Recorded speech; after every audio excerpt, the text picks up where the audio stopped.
అందరికీ నమస్కారం. ఈరోజు మనం చెప్పుకోబోయే కథ నాకు నా మడతల్నిచ్చి పెళ్లి చేయి రెండో భాగం. కథలోకి వెళ్ళబోయే ముందు మీరు కనుక మన ఛానల్ని ఫస్ట్ టైం చూస్తున్నట్లయితే తప్పకుండా మన ఛానల్ని లైక్ చేయండి, షేర్ చేయండి, సబ్స్క్రైబ్ చేయండి, బెల్ ఐకాన్ క్లిక్ చేసి ఆల్ అనే బటన్ని ప్రెస్ చేయడం మర్చిపోకండి. కథని ఎక్కడ స్కిప్ చేయకుండా వినండి. దీని మొదటి భాగం ఆల్రెడీ అప్లోడ్ చేసి ఉంది, వినకపోతే విని ఆనందించండి. మరి కథలోకి వెళ్ళిపోదామా? అదేమైనా కోట్ల రూపాయల ఖరీదులు చేసే పొలమా ఏంటే? పిల్లలు చిన్నప్పుడు ఎకరం 5 లక్షలు ఉందదే, తర్వాత అది ఎకరం 10 లక్షలు అయిందే, ఇంకొన్నాళ్ళకి అది ఎకరం ఒక 20 లక్షలకి వెళ్ళుద్దేమో. ఎంతకి వెళ్ళుద్దనేది అనవసరం. ఆ పొలం మొత్తం నా కొడుకు ఏకైక వారసుడు. నాకు రేపు నేను పోతే తలకొరివి పెట్టాల్సింది వాడు, మంచి చెడు చూసుకోవాల్సింది వాడు. అది మొత్తం నేను పెట్టేది వాడికి. చిన్నపిల్లకి నేను ఇచ్చేది ఏమీ లేదు, పెద్ద పిల్లకి నేను ఇచ్చేది ఏమీ లేదు. అంటే ఏమీ ఇవ్వకుండా పంపిస్తావా నువ్వు అత్తారింటికి? మూస్తావా నువ్వు? మా అమ్మా నాన్నలు ఆడపిల్లల ఇద్దరి పేరు మీదట కూడా వాళ్ళు పుట్టగానే చెరొక 2 లక్షల రూపాయలు బ్యాంకీలో వేశారు. అవి ఫిక్స్డ్ల మీద తిరుగుతూ ఎంతైనాయో అంతలోనే వాళ్ళకి నేను కట్నం ఇచ్చినా, పెళ్లి ఖర్చులు ఇచ్చినా, చిన్న పిల్లకి 50 తులాలు, పెద్ద పిల్లకి 50 తులాలు, కోడలకి 50 తులాల బంగారం చేయించే ఉందే. మిగతా నువ్వు చేయించిన 250లో 50 పోను ఉన్న 200 తులాలు ఏదైతే ఉందో అది నేను పుట్టబోయే మనవరాళ్ళకి, మనవాళ్ళ పెళ్ళాలకి ఎత్తుకెళ్ళి లాకర్లో పడేసి వస్తున్నాను ఈరోజే. ఇక వెండి 15 కేజీలు, పెద్దమ్మాయికి 5, కోడలికి 5, రెండో అమ్మాయికి 5. నువ్వు కొన్న 100 పట్టు చీరలు పెద్దదానికి 30, చిన్న కూతురికి 30, మిగతా 40 కోడలకే పెడతాను నేను. వేషాలు వేసావంటే నీ తల తీసేసి నిన్ను ముక్కలు ముక్కలుగా నరికేసి రాఘవరావు చాతగాని వెధవ అనుకుంటున్నావా? పెళ్ళాం చెప్తే విని పెళ్ళాం కొంగు పట్టుకొని తిరిగి కూర్చోమంటే కూర్చొని, నుంచోమంటే నుంచుంటాడనుకుంటున్నావా? నువ్వు కనలేదు కదా, దాన్ని కన్న కూతురులా పెంచుతున్నావు కదా అంటే నిన్నేమైనా నెత్తిన పెట్టుకొని కిరీటాలు పెడతాననుకుంటున్నావా? సొంత పిల్లలకి తల్లిగా లేని నువ్వు సవతి కూతురుకు అమ్మనైపోయానని ఊరెక్కే. ఇప్పుడు నీకు ఒక దవడే పగిలింది, నరికి పోగులేస్తానని చెప్పాడు ఆయన. దాంతో తిట్టుకుంటా అనవసరంగా చెప్పాను, బీరువా తాళాలు కూడా లాగేసుకున్నాడు అని ఇక నుంచి నేను పప్పు డబ్బాలు కూడా వెతుకుతానే, నువ్వు వేషాలు వేసావంటే నరికి పోగులు పెట్టేస్తా, జాగ్రత్త నిన్ను అని చెప్పాడు ఆయన. పెళ్ళిళ్ళ పేరయ్య గారిని పిలిచి సంబంధం గురించి మాట్లాడాలి రమ్మని కబురు పెట్టాడు రాఘవరావు గారు.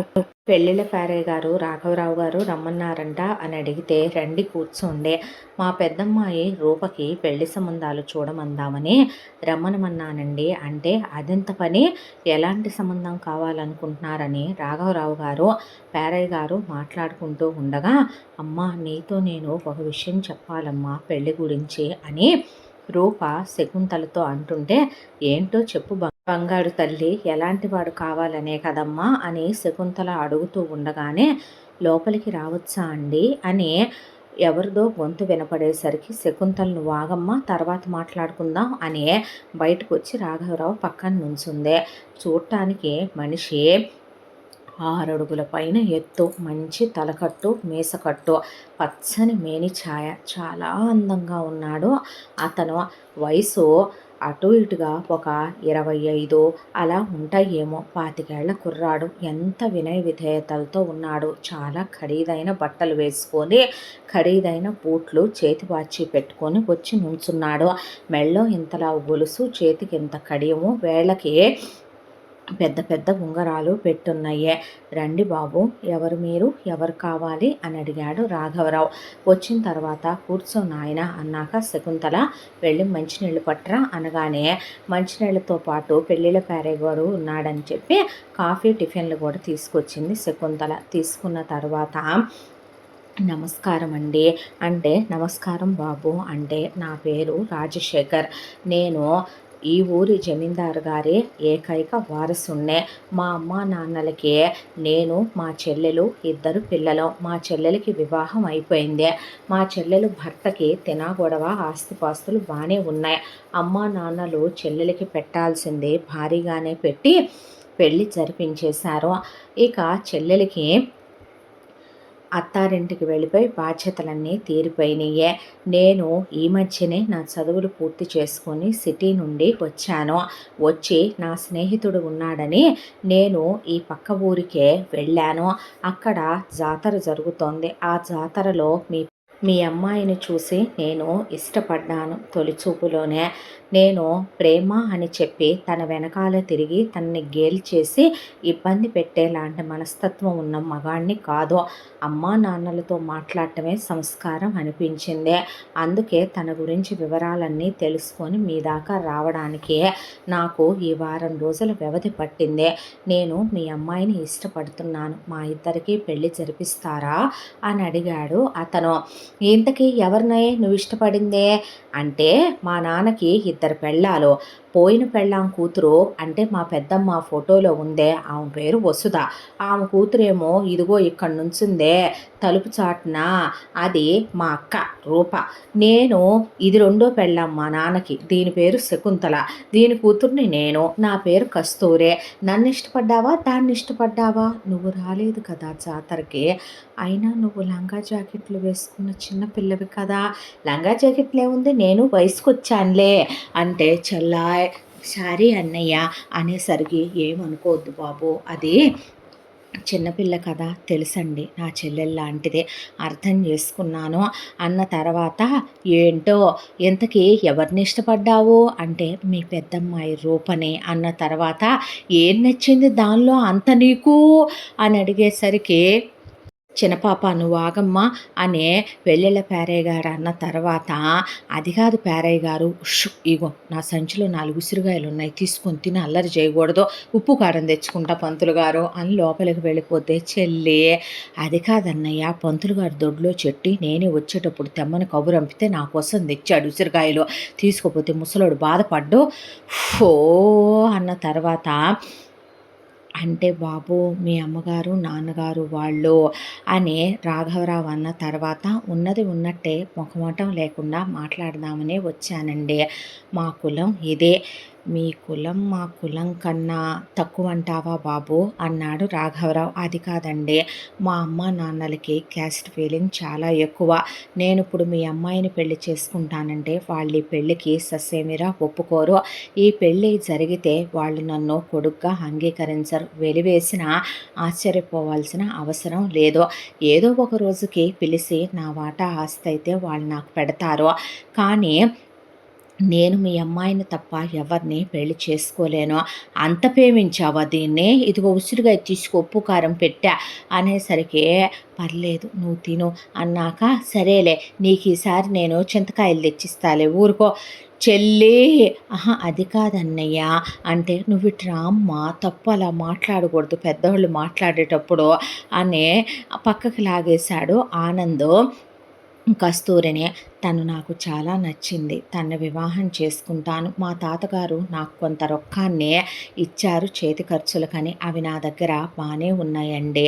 ఒక 10 లక్షల రూపాయల వరకు. వాటితో నేను ఇక్కడే ఒక ఇల్లు తీసుకొని మీరు నాకు ఇక్కడే గుళ్ళో వివాహం జరిపించేసేయండి. మా వాళ్ళకి తెలిస్తే ఈ పెళ్ళి ఆపేస్తారు. నేను ఇక్కడే వేరే ఇల్లు తీసుకొని ఉండి ఈ ఊళ్ళోనే కొంత పొలం కౌలుకి తీసుకొని వ్యవసాయం చేసుకుంటాను. నువ్వు వ్యవసాయం చేస్తావా బాబు? పెద్ద పెద్ద వ్యాపారాలు చేసేవాళ్ళు పర్లేదండి, నలుగురికి అన్నం పెట్టే అన్నదాత అంటే గొప్ప విషయమే కదా. నాకు వ్యవసాయం వచ్చు. మా తాతగారు 100 ఎకరాల పొలాలు మాకున్నాయి కదా, అవి చూసుకోవటం కాదు రైతు ఎలా పండిస్తాడో కూడా తెలుసుకోవాలన్నారనే పంతంతోనే నేను వ్యవసాయం కూడా నేర్చుకున్నాను. నాకు బాగానే వచ్చండి వ్యవసాయం అన్న తర్వాత అది కాదు బాబు, మీ అమ్మా నాన్నలకి ఇష్టం లేకుండా పద్ధతి కాదేమో కదో అని రాఘవరావు గారు అంటూ ఉండగానే శకుంతల ఆయన చేపట్టుకొని లోపలికి లాక్కెళ్ళింది. లాక్కెళ్ళి ఏంటే నీ గోల అంటే చెప్పేది వినవయ్యా నువ్వు, ఇప్పటికే నేను సవితి తల్లిని, దాన్ని సవితి ప్రేమతో చూశాను అనేటట్టుగా నువ్వు 30 చీరలు 50 తులాల బంగారం మీ నాన్న అమ్మ వేసిన డబ్బులతో పెళ్ళని నువ్వు తీసుకొచ్చే ఒక బుక్కా పకీరు సంబంధానికి నా పెద్ద కూతురు ఎంత సుఖపడుద్దో నాకు బాగా తెలుసు. అబ్బాయి చూడటానికి 101 జిల్లాలకి అందగాళ్ళలాగా ఉన్నాడు, పెద్ద కులంలో పుట్టాడు, మంచి గోత్రం ఇంటి పేరు, అబ్బాయి బొమ్మలాగా ఉన్నాడు, పెద్ద పెద్ద చదువులు సిటీలో చదువుకొని వచ్చాను అంటున్నాడు. అబ్బాయికి ఉన్న ఒక చెల్లెలు పెళ్ళై వెళ్ళిపోయింది అంటున్నాడు. కోట్ల రూపాయల ఆస్తులు, వందల ఎకరాల పొలాలు ఉన్నాయి అంటున్నాడు. దానికి తోడు పెళ్ళిళ్ళ పేరయ్య గారు కూడా ఎవరు ఏంటని వివరాలు అడిగి నిజమేనని నీకు చెప్తున్నాడుగా, నేను విన్నాలే. ఇప్పుడు అలాంటి గొప్పోడిని మన పిల్లకిచ్చి పెళ్ళి చేశామనుకో, మన పిల్లని ఇవాళ కాకపోతే రేపైనా వాళ్ళ కోళ్ళయ్యాక అంగీకరించక సస్తారా వాళ్ళ అమ్మా నాన్న? రేపైనా అబ్బాయిని వాళ్ళ జమీందారీ వంశంలో కలుపుకుంటారు వాళ్ళు.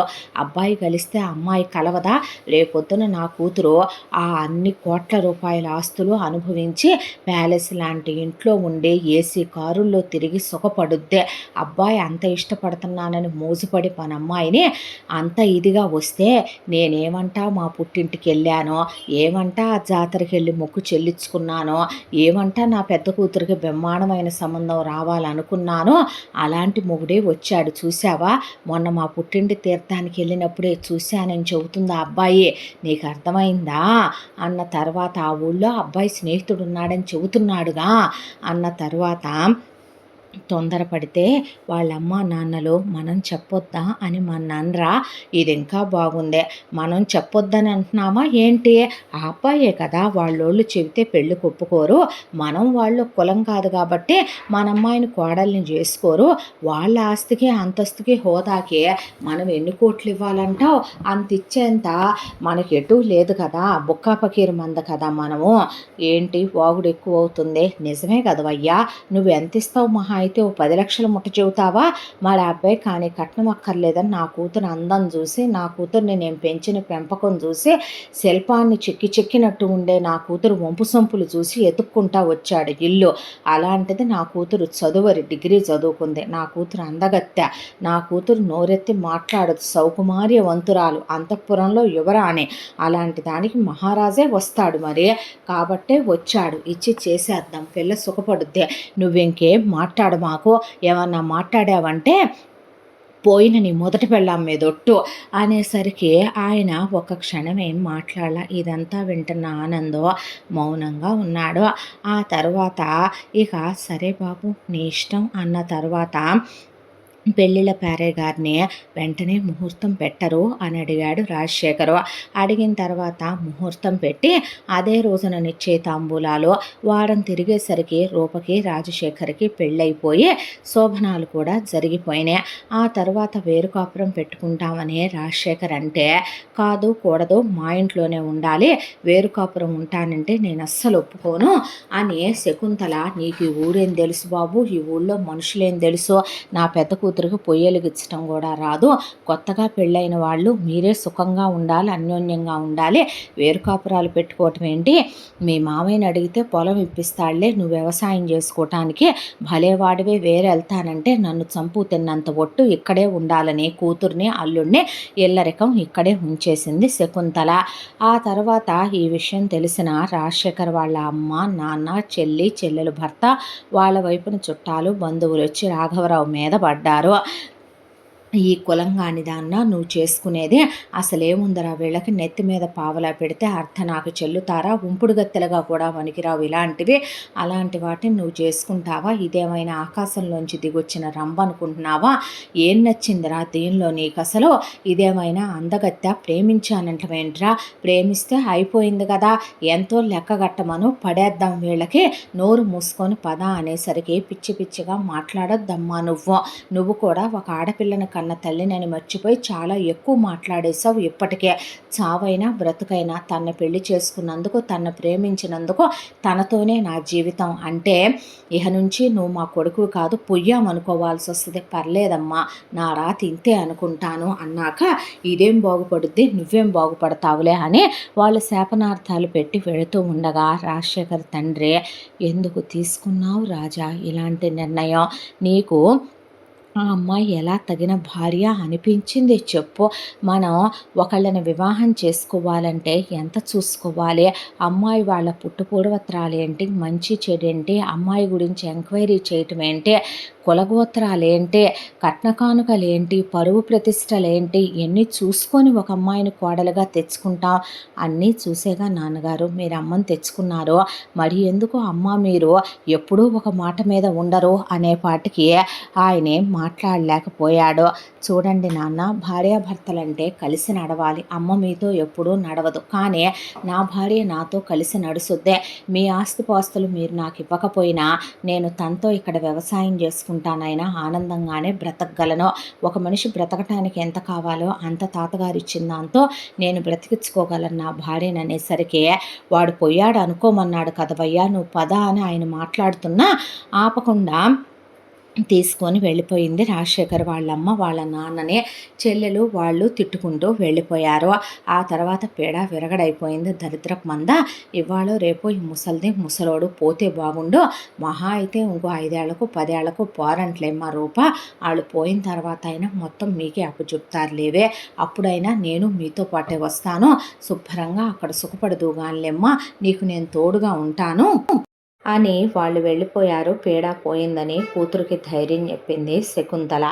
ఆ తరువాత ఇక శకుంతల అన్న పోయాడని ఒక రోజున కబురొచ్చింది. కబురొస్తే శకుంతల వాళ్ళ అన్నయ్య అంత్యక్రియలు చేయించడానికని రాఘవరావు గారు వాళ్ళు వెళ్ళి అంత్యక్రియలు పూర్తయిన తర్వాత శకుంతల వదిన, నేను మా పుట్టింటి వాళ్ళ దగ్గరికి వెళ్ళిపోతాను, నా స్త్రీధనం 1 ఎకరం ఉంది, నేను అక్కడే బ్రతుకుతానని చెప్పి తట్టాబుట్టా సర్దుకొని వెళ్ళిపోయింది. శకుంతల అన్న కొడుకు మోహన్ మిగిలిపోయాడు. ఇక్కడ నా అన్న కొడుకు అనాథలాగా ఇక్కడే ఉంటాడు, తీసుకెళ్ళిపోదామండి అని అక్కడ ఉన్న ఇల్లు అమ్మేసి, అక్కడున్న 5 ఎకరాల పొలం అమ్మేసి తీసుకొచ్చి ఇక్కడ ఒక ఇల్లు కొనిపెట్టి ఇక్కడ ఒక 5 ఎకరాల పొలం కొనిపెట్టారు. కొనిపెట్టిన తర్వాత ఇంకా ఎందుకు, చిన్నదాన్ని ఉంచితే ఎవడో ఒకటితో లేచిపోయి ఏ తప్పు చేసి ఏ కాలో జారుద్ది, దీనికున్న దూకుడికి పెద్దదానిలాగా పొందిగ్గా సంసారపక్షంగా ఉండటం దీనికి చేత కాదు. నా మేనల్లుడు ఎటు వయసుకొచ్చే ఉన్నాడు కదా, దానికన్నా 7 ఏళ్ళు పెద్దోడు కూడా కదా, ఇచ్చి చేసేద్దాం అంది శకుంతల. అంతా బాగానే ఉంది కానీ అత్తగారు, మాటలు ఎందుకు మరి మీరు మాట్లాడతారు, మీరు తను మాత్రం మన ఇంటి ఆడపిల్ల కాదా, ఆడపిల్లలు సరదాగా చలాకీగా మాట్లాడినంత మాత్రాన తప్పుడు పనులు చేసినట్టు అంటారా చెప్పండి. గలగలా పారే గోదారిలా ఉంటుంది తను, ఏ కల్మషం లేకుండా. కస్తూరిని పద్దాక మీరలా అంటాం సభ్యత కాదనేశాడు రాజశేఖరం. అది కాదు అల్లుడు, రూపలాగా, రూప మౌనంగా ఉన్నంత మాత్రాన రూప మనసులో ఏముందో మీకు తెలుసా? ఎవరి గురించైనా మనం ఒక మాట ఉంటుంది ఇంగ్లీష్లో, don't judge the book by its cover అనే. పుస్తకాన్ని మొత్తం చదివి చెప్పాలేమో, మీ అమ్మాయిని కూడా నేను మహా అయితే చదివిందే 1 పేజీ ఉంటుందా మీ పెద్ద అమ్మాయిదే, పుస్తకం అంతా చదవకుండా నేను మీలా జడ్జిమెంట్ ఇవ్వలేనులేండి అనేపాటికి, అమ్మ నీకు కాస్తైనా బుద్ధి ఉందా, నాతో చెప్పించుకోవటం అయిపోయింది, ఊళ్ళో వాళ్ళతో చెప్పించుకోవటం అయిపోయిందే, ఇప్పుడు బావతో నాతో కూడా చెప్పించుకోవాలని వచ్చి అని వెళ్ళాడు ఆనందం. ఇది ఇంకా బాగుంది, నేనేమన్నానని దాన్ని అన్న తర్వాత మోహన్కి కస్తూరికి పెళ్లి జరిగిపోయి పెద్ద కూతుర్ని ఇంట్లో, అల్లుడిని ఇల్లరికం పెట్టుకొని అడుగులకి మడుగులొత్తుతో అన్నీ ఎదురెదురు చేస్తూ ఇంట్లో పెట్టుకుంది. కానీ శకుంతల చిన్న కూతురికి పెళ్ళి అవ్వగానే వెళ్ళిపోయి మీ ఇంట్లో వేరు కాపురం పెట్టుకోపో అనే అప్పగింతలిచ్చి తోలేసిందే. ఒకవైపున అత్తామామలు లేరు కస్తూరికి, తల్లి తండ్రి ఊళ్ళో ఉన్నా సరే ఏమీ కూతుర్ని ఎదురెదురెళ్ళి చేసే రకం శకుంతల ఎప్పుడూ కాదు. పాపం తనకి వచ్చి రాని వంటే అప్పుడు దాకా ఆకతాయిగా చలాకీగా గుజ్జని గూళ్ళు కట్టుకుంటూ చెట్లముట పుట్లముట తిరిగిన పిల్ల కస్తూరి. పెద్దగా చదువు కూడా ఏమీ అవ్వలేదు. దాంతోనే ఇంట్లో కూర్చొని చేతులే కాల్చుకొని మసే పూసుకొని చేతులే కోసుకొని ఎలాగోలాగా తిప్పలు పడి ఆ వంట చేసుకునేదే. కల్లా కపటం లేని కస్తూరికి తెలిసిన ప్రపంచం ఒకటే, వాళ్ళ నాన్న డబ్బులు ఇస్తే ఆ డబ్బులు పెట్టి జీళ్ళు కొనుక్కోవటం, కొబ్బరుండలు కొనుక్కోవటం, చెరుకు ముక్కలు తెప్పించుకొని తింటాం. నాన్న మటన్ పంపించవా అంటే ఆయన పంపిస్తే అంత నూనె పోసి ఆ మటన్ కూర వండుకోవటం, మొగుడికి ఇంత పెట్టడం, తనంత తినటం, పుట్టింటి దగ్గర అన్నకి తండ్రికి బావకి గిన్నెలో అంత తెచ్చిపెట్టి ఇవ్వటం. అంతకు మించి ఇప్పటికీ కస్తూరికి మాడిందేమీ లేదు. అదే చలాకీతనం, అదే చిన్నపిల్ల మనస్తత్వం. ఆ తర్వాత ఒక రోజున రూప వాంతులు చేసుకుంది. నా పెద్ద కూతురు కడుపుతో ఉందో అనే శకుంతల అరిసిన అరుపుకి ఎక్కడైనా ఇల్లు ఊగుద్దేమో, ఆ ఊడే ఒకసారి ఎత్తుకేకొచ్చి ఊగి ఆగింది. దాంతో ఇక పెద్ద కూతురు అలా వాంతులు చేసుకుందో లేదో వెంటనే కస్తూరి వాంతులు చేసుకునేపాటికి అడ్డమైన చెత్త గడ్డి కంపలెమ్మటయన్నీ పోగేసుకొని తింటదిగా, నీ చిన్న కూతురికి ఏం మాయరోగం పుట్టిందో అనేపాటికి ఏమైందమ్మా అంటే అక్కడున్న ఆడవాళ్ళు నాడి పట్టుకొని ఇది నీళ్లు పోసుకుందే, కడుపుతో ఉంది అనేసరికి నేను కడుపుతో ఉన్నానా నానా, నేను కడుపుతో ఉన్నానంటే తెలుసా నీకు అన్నా బావా అనేపాటికి వాళ్ళందరూ సంతోషంగా చూశారు. ఆ అమ్మాయికి అది కూడా అలా చెప్పటమే వచ్చు కస్తూరికి.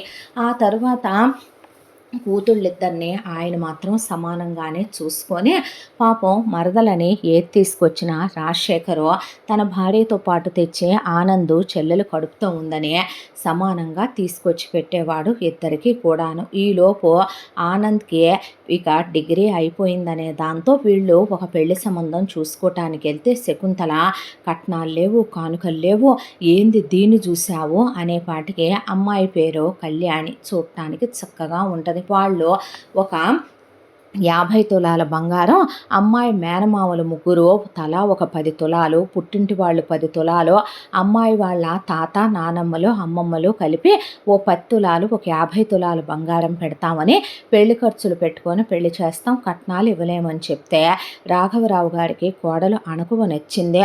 కొడుకు అతి సున్నితమైనటువంటి మనస్తత్వం గలవాడు ఆనంద్, ఆ అమ్మాయి ఇంకా సున్నితంగా ఉందే, అలాంటి పిల్లని తెచ్చి చెయ్యకపోతే శకుంతలను తిరగేసి తొక్కుద్దనే దాంతో ఆయన ఆ అమ్మాయిని కోడలుగా చేసుకొచ్చాడు. శకుంతలకి నచ్చకపోయినా రాఘవరావు నీలో నుంచే అమ్మ పోయి అత్త వచ్చే టామ్ టామ్ టామ్ అన్నావనుకో, నాలో నుంచి మొగుడు పోయి ఎముడు వచ్చే ఢామ్ ఢామ్ ఢామ్ అవుద్ది, నీకు తెలిసిందా అని చెప్పి తీసుకొచ్చాడు కోడల్ని.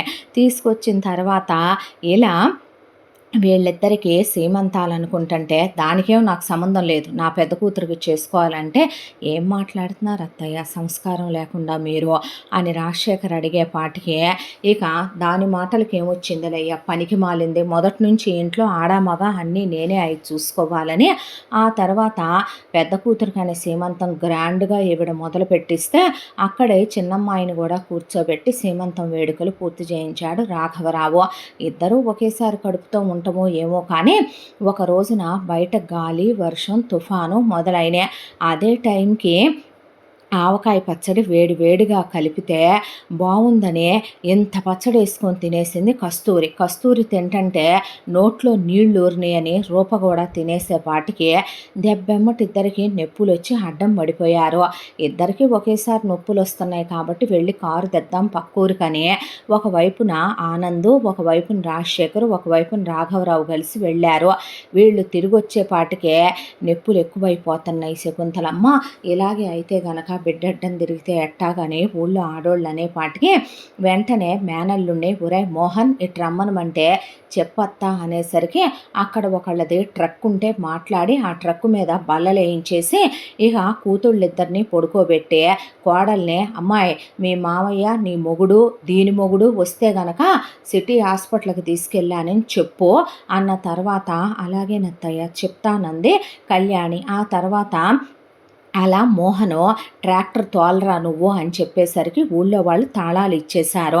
అలా కూతుళ్ళిద్దరితో పాటు తను బయలుదేరి వెళుతూ ఉండగా రూపకి మరీ నొప్పులు ఎక్కువయ్యేసరికి సిటీ దాకా వెళ్ళే టైం లేదని టౌన్ వైపు లోపలికి ఒక హాస్పిటల్ ఉంది, పాత హాస్పిటల్, అదే 2 అంతస్తుల్లో ఉంటుంది. దాంతో వెళ్ళగానే వీళ్ళిద్దరిని లేబర్ రూములు పైన ఉన్నాయని చెప్పి తీసుకెళ్ళిపోయారు. తీసుకెళ్ళేసరికి ఒరేయ్ నువ్వు పైనే ఉండు ఇక్కడే అని నేను దేవుడి దండం పెట్టుకొని వస్తానని కిందకు వచ్చింది శకుంతల. వచ్చి దేవుడి దగ్గర చిన్నదాని సంగతి అసలు నాకు తెలియదు, నువ్వు ఏమన్నా చేసుకోదు నాకు అనవసరం, కానీ నా పెద్ద కూతురు చల్లగా ప్రసవించాలి, అదే దాని బిడ్డ చల్లగా బతికి 100 ఏళ్ల పాటు ఉండాలి, దానికి వారసుడే పుట్టాలయ్యా అని దండం పెట్టుకునేసరికి పెద్దగా ఉరిమి పిడుగుబడే పిల్లల కేకలు క్యావుమని వినిపించినాయి ఒక్కసారిగా శకుంతలకే. ఆ తర్వాత దేవుడి దగ్గర దీపం పెట్టి ఆ తర్వాత నేను మొక్కుకున్న మొక్కులన్నీ ఫలించాలనుకొని అరగంటకి తీరుబాటుగా అప్పుడు పైకి వెళ్ళింది. వెళ్ళేసరికి ఇద్దరికి కొడుకులు పుట్టారని రూప స్పృహలోనే ఉంది కానీ కస్తూరి స్పృహలో లేదు. దాంతో ఇద్దరు పిల్లల్ని చూసి ఆరోగ్యంగానే ఉన్నారుగా డాక్టర్ గారంటే బాగున్నారు అనేపాటికి అప్పుడు ఇంట్లో వాళ్ళకి ఫోన్ చేయలేదనే విషయం గుర్తొచ్చి, ఒరేయ్ మోహన్ నువ్వు ఇక్కడే ఉండి ఫోన్ చేసి వస్తానని, హాస్పిటల్లో ఫోన్ పనిచేయట్లేదని ఎక్కడన్నా మగాళ్ళని పంపుతారైతే శకుంతలే ఇక రోడ్డును బడి వెతుక్కుంటూ వెళ్ళి ఒక బడ్డీ కొట్టు దగ్గర ఫోన్ ఉంటే ఇంటికి ఫోన్ చేస్తే ఎక్కడ చచ్చావే ముదృష్టపు దానా, సిటీ హాస్పిటల్లో లేవు కదా దరిద్రపు దానా అని రాఘవరావు గారంటే, లేదు మధ్యలో పెద్ద పిల్లకి నొప్పులు ఎక్కువైనాయి అని మోహన్ గారిని తిప్పేయమన్నాను, ఇక్కడ లోపలికి చూడు ఒక హాస్పిటల్ పాద్దే, ఆ హాస్పిటల్లో ఉన్నామయ్యా అని చెప్పేపాటికి నోర్మై పెట్టే అని పరిగెత్తుకుంటూ వచ్చారు వాళ్ళు. వచ్చేసరికి రాజశేఖరు రూప పక్కన పడుకున్న బాబుని చూసి, మనోడు బాగున్నాడు కానీ కస్తూరి కొడుకు చాలా ముద్దుగా ఉన్నాడని ముందు వెళ్ళి కస్తూరికి పుట్టిన కొడుకునే ఆయన ఎత్తుకున్నాడు. ఎత్తుకునేసరికి బాబు ఆయన్ని చూసి ఆయన వేలు గట్టిగా పట్టుకుంటే ఎంత ముద్దొస్తున్నాడో వీడు అని ముద్దు పెట్టుకునేసరికి, మీరు అలా మాట్లాడితే నాకు బాధగా ఉండదా అంది రూప. అయ్యో నేను తప్పుగా అనలేదు, మన పిల్లాడు బాలేడని కాదు నేనందే, వాడు చూడు నవ్వుతుంటే ఆ బోసి నవ్వులు ఏంటో కట్టేస్తున్నట్టుగా ఉన్నాయి అనేసరికి, నా కొడుగ్గా బావా అంతే ఉంటాడు నా పోలికల్లో అంది కస్తూరి. అనేసరికి నా మేనల్లుడికి ఏమైంది బంగారు బొమ్మలా ఉంటే అని ఆనందంటే, నిజమే లేండి అంది కళ్యాణి. అన్నాక ఇంటికి తీసుకురావటం, పిల్లలకి నామకరణాలు చేయటం. ఇక రాజశేఖర్కి రూపకి పుట్టిన పిల్లాడికి ముఖేష్ అని, కస్తూరికి మోహన్కి పుట్టిన బాబుకి భరత్ అని పేరు పెట్టారు. వీళ్ళు ఎలా నామకరణాలు చేస్తున్నారో లేదో వాంతులు చేసుకుంది కళ్యాణి. కళ్యాణి గర్భవతి అని తెలిసిందే. ఆ తరువాత 10 నెలలకి కళ్యాణికి ఒక పాప పుట్టిందే. పాప పుట్టేటప్పుడు కళ్యాణికి చాలా కాంప్లికేటెడ్ అయిపోయి ఆపరేషన్ చేసి పాపను తీయటంతో పాటు గర్భసంచి రిమూవ్ చేసేసారు. ఆడపిల్ల పుట్టిన మహాలక్ష్మిని ఇచ్చావమ్మా అని రాఘవరావు అంటే, ఒక బిడ్డను కన్న తల్లి ఒక దూడని ప్రసవించిన గేద ఎందుకు పనికిరావని వారసుని కనలేని ఇది బిడ్డను గన్న గొడ్రాలేలే కానీ కట్నం తేటానికి పనికిరాదు, రంబని వలచి చేసుకొని వచ్చారు నువ్వు నీ కొడుకు అని, సరేలే పనికొచ్చేదే పుట్టిందిలే నా లెక్కలకి అనుకున్న తర్వాత పిల్లకి భూమి అని పేరు పెట్టుకున్నారు. ఇలా కస్తూరి కొడుకు భరత్, రూప కొడుకు ముఖేష్, ఆనంద్ కూతురు భూమి పెరిగి పెద్దవాళ్ళు అవటం మొదలుపెట్టారు. చిన్నప్పటి నుంచే కస్తూరి కొడుకు భరత్ ఆనంద్ కూతురు భూమిని పద్దాకా కొడుతూ ఉంటాడు. ఎందుకురా నువ్వు దాన్ని కొడతావంటే, అది ఏడిస్తే నాకు నవ్వు వస్తుంది, నాకు సంతోషంగా ఉంటుంది, అందుకే కొడుతున్నానని గిల్లి గిచ్చి కొడతాడు. ఏదన్నా ఉంటే ఇవ్వమంటే నేను ఇవ్వను పో అని భూమి అంటే, ఎందుకు ఇవ్వవే ఎందుకు ఇవ్వవని జుట్టు పట్టుకొని కొట్టి, ఒకరోజు రాయేసి కొడితే తలకి బెజ్జం మడితే, వదిన ఏం అనుకోబాకని కస్తూరి అంటే, ఊరుకో పిల్లలు అనుకుంటే ఏందనేది అని అంతా. దాంట్లో కళ్యాణి కస్తూరితో చాలా బాగుంటుంది. ఆనంద్కి చెల్లెలంటే కస్తూరి మీద పంచ ప్రాణాలు. ఊరుకోమ్మ పిల్లల విషయాలు ఏంటి అనుకునేది, పసుపు పెడితే పోద్ది నోరుమోయ్ అని కళ్యాణి భూమినే అనేదే. ఆ తరువాత కొట్టుకోయ్యా పర్లేదులే నీ మరదలే, ఏమైందే కొడితే బావేగా నువ్వు కొట్టు నువ్వు కొరుకు, అమ్మ ఇది కొరుకుతుందే కొరకని అయ్యా, నిన్నుగాక ఎవరిని కొరుకుద్ది సొంత బావవు కదరా అనేది కస్తూరి. అంతా దాంట్లో మోహన్ పని పాట చేయకుండా ఇంట్లోనే కూర్చునేవాడు. దాంతో ఎలాగైతే ఎలాగరా పని చేయవేందిరా అంటే, ఆకాశం వైపు చూస్తూ నాకు వెళ్ళాలనిపించట్లేదు మావయ్య పొలానికని ఇంట్లోనే ఉండేవాడు.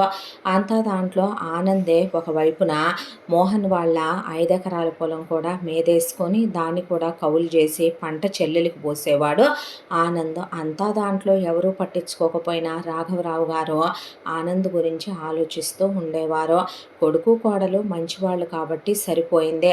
ఈ పనికి మాలిన దానికి ఆ విషయం తెలియట్లేదు. ఆ అమ్మాయి మనసులో ఏమనుకుంటుందో, దేవుళ్ళంటే నా కొడుకు మనసులో ఏమనుకుంటున్నాడో అని ఈ పశువు ఆలోచించదో. పెద్దదాని మొగుడు ఇంట్లో ఉండొచ్చా, అసలు అది పద్ధతేనా, వాళ్ళకున్న దాంట్లో వాళ్ళు ఎంతో కొంత పెట్టుకొని బయటే ఉండాలి. ఇవ్వాల్సిన కట్నం ఏదో నేను ఇచ్చేశాను, వాళ్ళు వద్దన్నా వాళ్ళకి అప్పగించేశాను, అది పెట్టి వాళ్ళు బయటికి వెళ్ళి బ్రతుకుతారు. రెండో పిల్లకి ఏమి ఇవ్వాలనుకుంటున్నానో అదే ఆ దరిద్రుడికి ఇచ్చేసాను. ఆ దరిద్రుడు చూస్తే పని చేయడు, పాట చేయడు, తినటం, ఇంట్లో కూర్చోటం, ఆలోచించుకుంటా కూర్చుంటాడు, గోళ్ళు కొరుక్కుంటా. ఒకవైపున వాడి సొంత చెల్లెలు కాబట్టి కస్తూరికి పొలం పిల్లాడు మేదేసుకొని వాడు సొంతానికి వ్యవసాయం చేసి దానికి కౌలు డబ్బులు పోస్తున్నాడు. రూప ఇంట్లో ఉండటం, శకుంతల ఇలా కోడల్ని కూడా పక్కన పెట్టేసి రూపకి అన్నీ ఎదురెదురు చేసుకుంటూ కూర్చోటం ఎంతవరకు సభ్యత? కోడల్నేమి అనని అత్తగారు కాదు శకుంతల. పొద్దున్న లేచిన దగ్గర నుంచి ఏదో ఒక పుల్లలు గుచ్చుతూనే ఉంటుంది కోడల్నే. ఆ అమ్మాయి ఆనంద్ మంచితనం చూసి, మామగారి మంచి మనసు చూసి కట్నం తీసుకురాని పిల్ల కాబట్టి పాపం నోరెత్తి ఏమీ మాట్లాడదు. అంతా దాంట్లో ఇప్పటికీ శకుంతల మారిందేమీ లేదు. ఇప్పటికీ రూపకు నచ్చినయే ఇంట్లో వండాల్సిందే, రూపకు నచ్చినట్టే ఇంట్లో అన్నీ ఉండాల్సిందే, రూపకి తను ఎదురెదురు చెయ్యాల్సిందే, రూపకి మొగుడొచ్చిన తర్వాత కూడా తను మధ్యలో దూరాల్సిందే. రోజు ఇంట్లో అంతమంది ఆడవాళ్ళు ఉంటే రూపకి చేతి గోరింటాకు పోనివ్వదు శకుంతల, కాళ్ళకి పారాణి పోనివ్వదు, తల చెరగనివ్వదు. గంటకి చీరల మీద చీరలు మార్చి తనే కట్టుద్ది కూతురికే. మొగుడితో సఖ్యంగా ఉండమని తల్లో పూలు పెట్టి నోట్లో యాలుక్కాయలేసి నోడు 1-2 సార్లు వాసన చూసి రోజు శోభనం పాలు కాసి పిల్లాడిని నేను పడుకోబెట్టుకుంటానని కూతుర్ని రోజు వెళ్ళి మొగుడితో కులాసాగా సరసంగా సరదాగా ఉండమని కబుర్లు చెప్పి పంపుద్ది. అంతా దాంట్లో చిన్న కూతురు లైఫ్ ఏమైపోయిందా అని పట్టించుకోదు. కోడలు కొడుకు ఆ అబ్బాయి మంచోడు కాబట్టి సరిపోతోంది, కానీ ఆ అమ్మాయి ఎలా ఉంటుందా కొడుకుతో అనే విషయం అది పట్టించుకోదు. కోడలు దేవత లాంటిది కాబట్టి ఇది ఇలా చేస్తున్న పెద్ద కూతురు అలా సాగించుకుంటున్న ఆనంద్కి చాడీలు చెప్పదు. ఆనంద్ మంచివాడు కాబట్టి బరువులు, భారాలు, ఇంటి ఖర్చులు ఎంత పెరిగిపోతున్నా మేదేసుకొని పాపం నోరెత్తకుండా లాక్కొచ్చేస్తున్నాడు నా కొడుకు. ఈ మృగం, ఈ పశువు ఇంకా అర్థం చేసుకోకుండా ఎన్నేళ్ళు ఇలాగే సచ్చుతో దరిద్రపుదనే రాఘవరావు రోజు అనుకునేవాడు. చిన్నపిల్ల అంతా దాంట్లో అటో ఇటో వెళుతుంటే నాన్న మటన్ తెచ్చిపెట్టవా, నాన్న చికెన్ తెచ్చిపెట్టవా, అన్నయ్య చేపలు తెచ్చిపెట్టవా అంటే తెచ్చిపెట్టేవాళ్ళు. 1000 రూపాయలు ఇవ్వవా నాన్న అని అడిగితే ఇచ్చొచ్చేవాళ్ళు. అవి పెట్టి తను కొనుక్కుంటూ పిల్లాడికి కూడా కొనిపెట్టి చంకలో వేసుకొని పిల్లాడిని ఇక్కడికి వచ్చి పుట్టింటి దగ్గర శకుంతల ఏదో ఒకటి అంటే శకుంతల్ని 2 పీకెళ్ళేది. వెళ్తా కస్తూరే. అంతా దాంట్లో కళ్యాణికి కస్తూరి అంటే అభిమానం, ప్రేమ, మమకారం. కస్తూరి కూడా వదినతో చాలా బాగుంటుంది. ఏది వండుకున్నా పనిమాల అన్నకి, నాన్నకి, బావగారికనే తెచ్చి అక్కడ పెట్టి మరీ వెళ్ళొద్దే. ఇక కళ్యాణికి పుట్టింటి వాళ్ళు ఏదన్నా తీసుకొచ్చినా రూప స్టాండర్డ్స్కి, రూప లెవెల్కి, రూప రేంజ్కి అలాంటి రూపకి ఇచ్చినా శకుంతల ఊరుకోదు, కానీ కస్తూరి నవ్వుతూ తీసుకొని వెళ్ళిపోద్దే. ఇలా వదిన ఆడపడుచులు వీళ్ళు చాలా బాగుంటారు. ఇలా రోజులు గడిచిపోతూ ఉండగా ఒక రోజున శకుంతల రూపని పిలిచి పిల్లాడికి అప్పుడు 3 ఏళ్ల వయసు ఉంటుంది.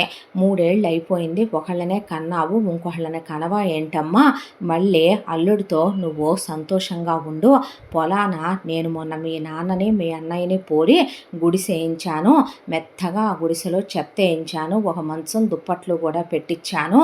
తల్లిండా పూలు పెట్టి కూతురికి బొడ్డుకి 2 బెత్తల కిందకి చీరగట్టి కూతుర్ని రెడీ చేసి కూతురు నోట్లో తాంబూలం వేసి కూతురికి అన్నీ అత్తర్లు సెంట్లు రాసి వెళ్ళి అల్లుడితో అక్కడ గడుపు, ఈ ఇంట్లో అంతా మందున్నారు, 2 నెలల్లో నువ్వు నీళ్లు పోసుకొని నెల తప్పాలి, ఇదిగో క్యారేజీ, అన్నీ వేడి బుట్టిచ్చే కూరలే వండాను, తీసుకొని వెళ్ళని చెప్పి ఇచ్చి పంపించింది రూపని శకుంతల. రూప అలా పొలానికి వెళ్ళి పని చేసుకుంటున్నాడు పొలంలో. ఎక్కడో ఆ చివరిన రాజశేఖరు రూపని చూసి ఆయన గబగబా వచ్చి నువ్వొచ్చావే రూప, భోజనం తీసుకొని అంటే రండి భోంచేతురు కానీ అనేసరికి ఇప్పుడే వస్తాను ఉండు, ఆ చివరికి వెళ్ళి వస్తాననేసరికి కెవ్వును కేకేసింది రూప.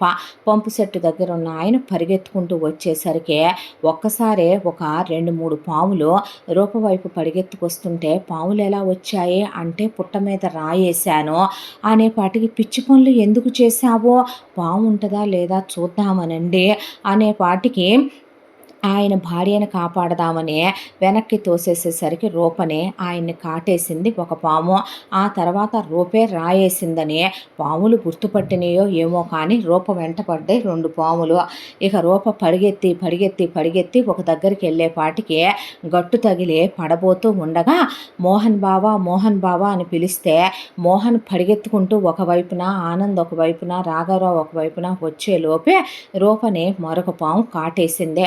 కాటేసేసరికి కొన ఊపిరితో ఉన్న రాజశేఖర్ దగ్గరికి ఆనంద్ పరిగెత్తుకుంటూ వెళ్తే నా కొడుకు జాగ్రత్త అనే చేతిలో చెయ్యేసి ప్రాణం వదిలేశాడు.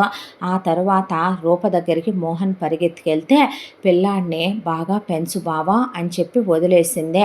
ఆ తర్వాత శవాల్ని తీసుకొచ్చి ఇంటి దగ్గర పడుకోబెడితే శకుంతల జుట్టు ఎరబోసేసుకొని జుట్టంతా పీక్కొని చీరంతా చించేసుకొని నా పెద్ద కూతురు పోయిందో అని పొట్ట మీద కొట్టుకుంటూ నేను గొడ్రాలను అయిపోయాను, నా కడుపు కాలిపోయింది అమ్మో అంటే ఊళ్ళో వాళ్ళు ఏం మాటలు, ఇదేమైనా కందా ఏంటి, దాన్నే కన్న తల్లి ఎటూ పోయింది వసుధ, ఇది పెంచిన తల్లే కన్న తల్లిలా పెంచిందనుకున్నా 2 పిల్లలు అవతల ఆనంద్ కస్తూరి ఉన్నప్పుడు అలా అనకూడదు రాఘవరావు, ఆనంద్కి భార్య కూడా ఉంది, ఏమనుకుంటుంది ఆ అమ్మాయి నీ కోడలు, గొడ్డు ముద్దాన్నంటే వాళ్ళిద్దరు పొయ్యారనా అంటుంది శకుంతల అనేపాటికి ఆయన చెంప చెళ్ళు అనిపించాడు.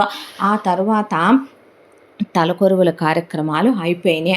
అయిపోయేసరికి ఒకవైపున ఇలా రాజశేఖర్ పోయాడని వాళ్ళ అమ్మ నాన్న ఇక్కడికి వచ్చి మా మనవడిని మాకు ఇచ్చేసేయండి, తీసుకెళ్ళి పెంచుకుంటాం మా పిల్లాడిని అని ఆయనంటే తీసుకెళ్ళిపోండి అని రాఘవరావు గారు చేతిలో పెట్టాడు. పెడితే లేవయ్యా లే, మొదటి నుంచి నువ్వు దాన్ని కేటాగానే చూసావు, ఈ మంద నాశనం అయిపోను, ఆ రోజు నా బిడ్డ పెళ్ళై పచ్చగా కాపురం చేసుకుంటుంటే వచ్చి నా పిల్లని నానా మాటలు అన్నారు మీరు, మీ ఉసురు తగిలే అలా పోయారు నా కూతురు నా అల్లుడు, మీ కొడుకే పోయి నా కూతురే మిగిలిన ఇంకో పెళ్లి చేసుకుందును, పోతూ పోతూ వాడు నా కూతుర్ని కూడా తోడు తీసుకెళ్ళి మింగాడు దరిద్రుడు, ఏమంటా దాబరిచ్చాడో మా కొంపకి ముదరష్టపోడో, నా కూతురు పోయినా నా కూతురు జ్ఞాపకంగా ఉన్న నా మనవడు ముఖేష్ని నేను ఇచ్చేదే లేదు, మేం పెంచుకోగలంలే, నా కొడుకేమన్నా సచ్చాడా, వాడికున్న 20 ఎకరాల పొలం ఎవరికి రేపు నా మనవడికి కాక, అయినా మీ అబ్బాయి వ్యవసాయం చేసి మా ఆయన నా కొడుకు కలిసి మీ అబ్బాయికి 5 ఎకరాల పొలం కొనిపెట్టారులే, వేరే మా పెద్ద పిల్లకి కట్నం కింద, అయినా మనవడికి చెందుతాయి, వాడిక్కడే ఉంటాడులే కానీ మా అమ్మాయి నగలన్నీ రేపు వాడి పెళ్ళామే వేసుకుంటుందిలే కానీ మీరేమి వెళ్ళాన్ని తీసుకెళ్ళక్కర్లేదు, మేము చూసుకోగలం మా మనవడి భారాలు, దయచేయండి మీరింకా అనేపాటికి ఇంతటితో కథలో 2వ భాగం పూర్తి. 3వ భాగంతో మళ్ళీ కలుసుకుందాం. తప్పకుండా మన ఛానల్ని లైక్ చేయండి, షేర్ చేయండి, సబ్స్క్రైబ్ చేయండి, బెల్ ఐకాన్ క్లిక్ చేసి ఆల్ అనే బటన్ని ప్రెస్ చేయడం మర్చిపోకండి. ఇంత మంచి కథను మనకు అందించిన కథా రచయిత్రి జి యామిని శ్రీనివాస్ గారు. 3వ భాగంతో మళ్ళీ మీ ముందుకు వస్తాను. Thank you so much.